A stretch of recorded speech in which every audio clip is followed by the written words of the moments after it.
So Q&A will start.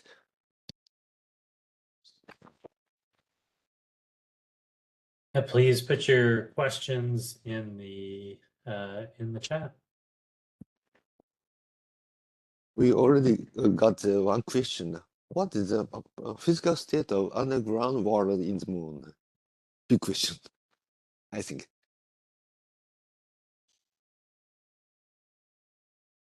Who can Yeah, a answer? big question. Invite any of our speakers to offer a answer, maybe related to their instrument.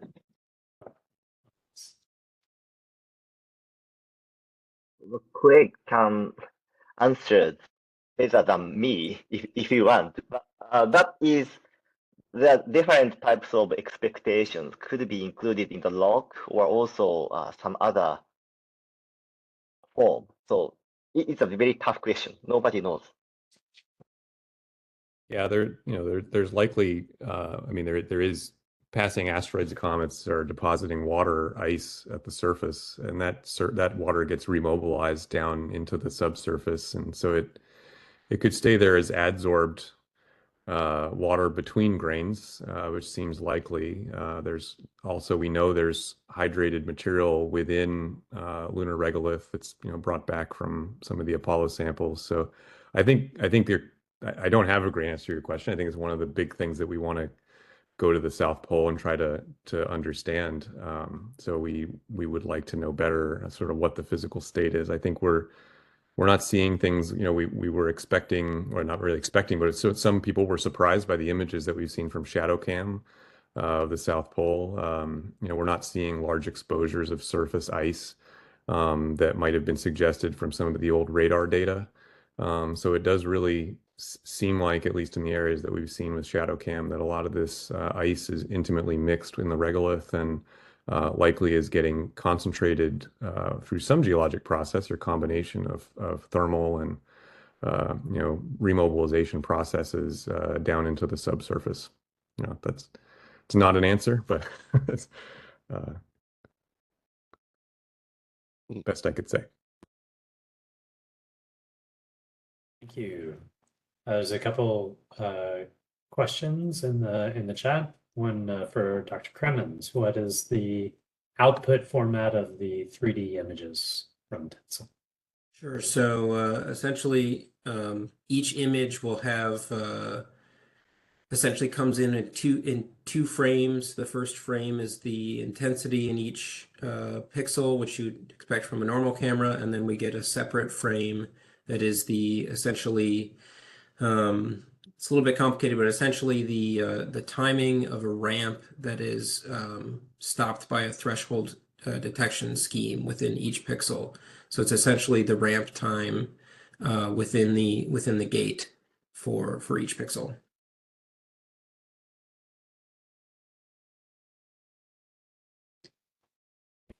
Thank you. There's a couple questions in the chat for Inoto-san. Okay, there are two questions. The first question, if I read this from chat, can you say again what energy range is that your fast neutron detectors is able to measure? So currently, the initial leaked neutron spectra has a peak around the MeV range, and we'd like to design it a sub-MeV range or KV range detection in the fast neutron, but that could be depending on the design. So we are still discussing this point. The second question is, does having scintillators in 2D plate mean you can detect radiation in specific direction or all directions? Yeah, that's a good question. The current version doesn't have any directional information. That is just all directional sensitivity. And the next generation, we'd like to go to the imaging in neutrons. The reason why we started a very simple one is Artemis project seems to be rapidly expanding and going. So we'd like to start small and flexible, small types of detectors. Then we'd like to gradually increase to the next generation detectors. So we strongly hope to go to the directional and imaging sensitivity. So that is all. Thank you. And Also, same as same. Okay, I found another question to the Enoto-san. What scintillator are you using? Do you purchase overseas or manufacture domestically? Good questions. It's currently we are using lithium-doped EJ276 and click and other kind of scintillators we have been also using. The DAQ system, DAC system can compatible with any kind of scintillators. So we are tentatively using this version, the scintillator from Elgin, but we can modify depending on the purposes. Is that the answer to your question? You want to know the product number or something? If you want to know much more detail, please let me know via email. Thank you. And, Question for Craig. As you mentioned, time is a key factor for gaining precious data, but how much time and minimum do you need to observe in one location? Yeah, so the time that we integrate determines the precision and the value that we can derive. In most cases for these active types of measurements, the simulations that I showed were for a 20-minute measurement at a stop location. You can also use this instrument while driving, but you would have to integrate over a larger spatial area. And so 20 minutes is typically a minimum. You could make a lower precision measurement in a shorter amount of time, but in order to discern 100 micrograms per gram plus or minus about 20 to 50 micrograms is on the order of 20 minutes, which is equivalent to some other the passive methods. You can do the same, but then with the passive methods, you have to make some assumptions about how deeply buried or the composition of the surface and other things that I was mentioning. Hopefully that answers your question.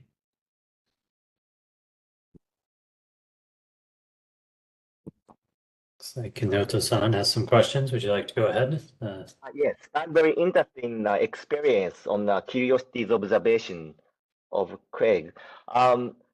In the future, we'd like to have combined measurement on the moon to search for the rotary sources.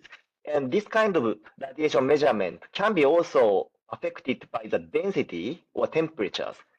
So from your experience at Curiosity on Mars, what kind of other information you believe to use to search for the waters, combining with optical camera or other kind of information, something like this? Is that your recommendation on this?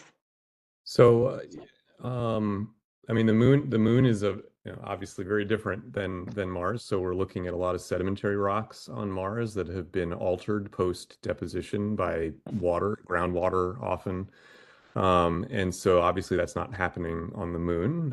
But often, we use almost all of the data sets from the rover, particularly elemental and mineralogical data sets on the rover, because that helps us constrain the parameters. You run into an issue with any subsurface instrument where you're seeing something or you're sensitive to something that nothing else on the rover is sensitive to. So you wind up with a model-dependent solution, and anywhere you can constrain the uppermost surface in your model is beneficial. So we often use the mineralogical data from the instrument called ChemMin, and we'll use the elemental data either from the APXS or the ChemCam, such as a laser ablation spectrometer. APXS is an alpha proton X-ray spectrometer. That's mounted on the arm, and so the neutron instrument integrates a larger field of view. But in most cases, we are incorporating measurements over the same types of rocks that the other instruments are measuring, if not the same exact location. So those are very, very helpful data sets to really help constrain the parameter space. And I think they're really essential. We have to have some other data to feel good about our subsurface interpretation. So, yeah, thank you very much. Yeah.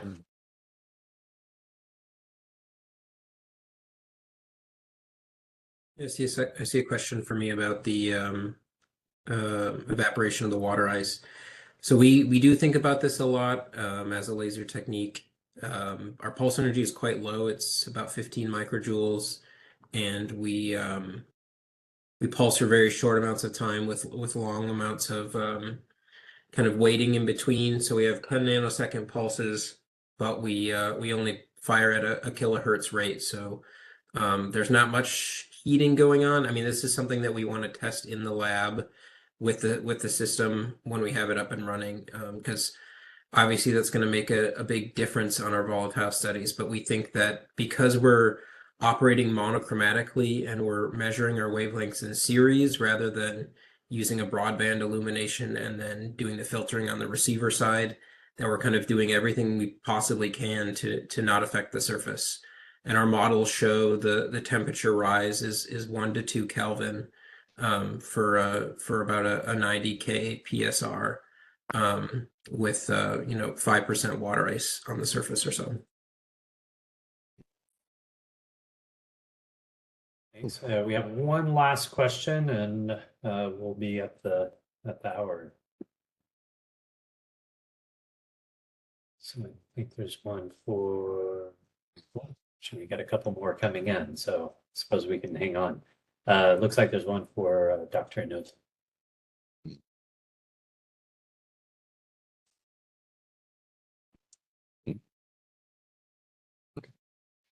I'm searching for the question. Yeah. This one. For the water measurement experiment, did you use a mechanical stirrer to mix the water and simulant, or was it mixed manually by hand? And how did you confirm the resulting water content? Good question.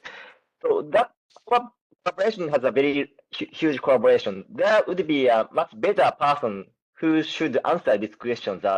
Nagaoka, Professor Nagaoka is also the speaker tomorrow, and I believe he is here, so he should be a much better person to organize this experiment. My understanding is of course, we do not use it by hand. We use some mechanical stirrer to mix it. And we also picked up the samples from the soil at different places and made it to measure the water content by the planetary science methodologies. If Nagaoka-san is here, it could be good to speak up if possible. But otherwise, the answer is we have some mechanical methodologies to precisely measure the actual moisture content. Nagaoka-san, can you hear me? If possible, could you add some comments? He has lead this experiment, Ara. but probably not. Okay. I have several photos. So we have picked up and we baked the sample simulant and to measure the difference of the total weight, which correspond to the total amount of water. So we have several ways to establish this. That could be your answer to your question, I hope.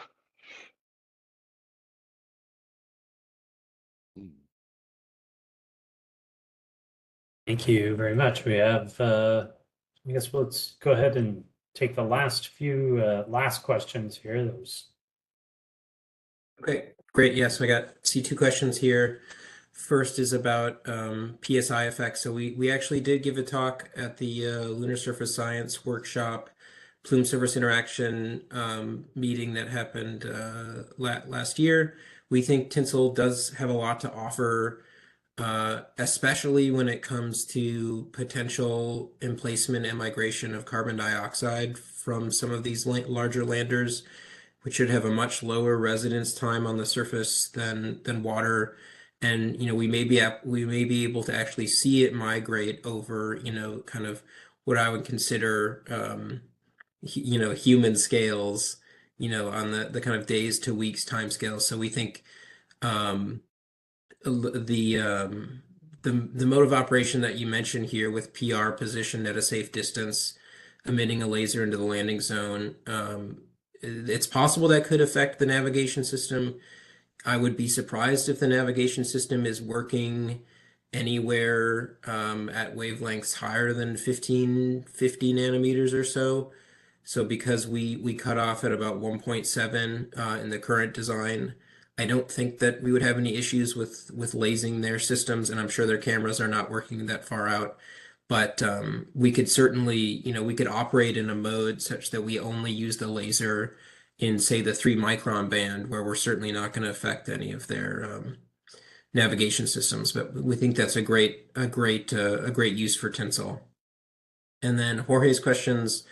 The field of view of the hyperspectral imager right now, our overall field of view is 8 milliradians, so it's about half a degree, and that was a trade-off between essentially our desire to be able to do some context imaging at range and also kind of get what we consider exploration scale measurements for our IFOV, which again, our current imager is a 16 by 16 pixel. When we move up to the 512 by 512, I imagine we'll probably expand our field of view and keep our IFOV about the same, which is 500 microradians. And then duration to acquire an image cube. So if you wanted to kind of push yourself to measure at a kilometer in a PSR, for example, that's a 50 millisecond integration for each wavelength. So that's about 10 seconds for 200 wavelengths, which is kind of what we call like the full spectrum resolution. You could obviously choose a subset of those wavelengths. So, and if you were doing a shorter range, you could decrease that. So we operate at a frame rate of 1 kilohertz. And so you could think about, kind of the several seconds to 10 seconds is the image cube time there. Oh, and there's one more question about scanning. We think about this kind of instrument as being most useful if it has at least 1 degree of pointing to it. So we would probably try and mount it on a gimbal of some sort to at least be able to kind of scan it in 1 axis, potentially 2. But yeah, we think about that as its best use. Thank you. Thanks so much. Thanks to all the speakers tonight and in this last session. Thought we had a lot of great questions, and we'll look forward to seeing people tomorrow night for the second half of the workshop. And Dr. Inatomi, any last words before we sign off for today? Okay, thank you very much. So there are a lot of fantastic and excellent talk and questions. So so this time I found that the network between the scientists is accelerated. So it was a wonderful time. So tomorrow also the scientific talk will opened. So join and meet. See you tomorrow again. That's all. Thank you. Thank you, everybody. Have a good rest of your day and evening.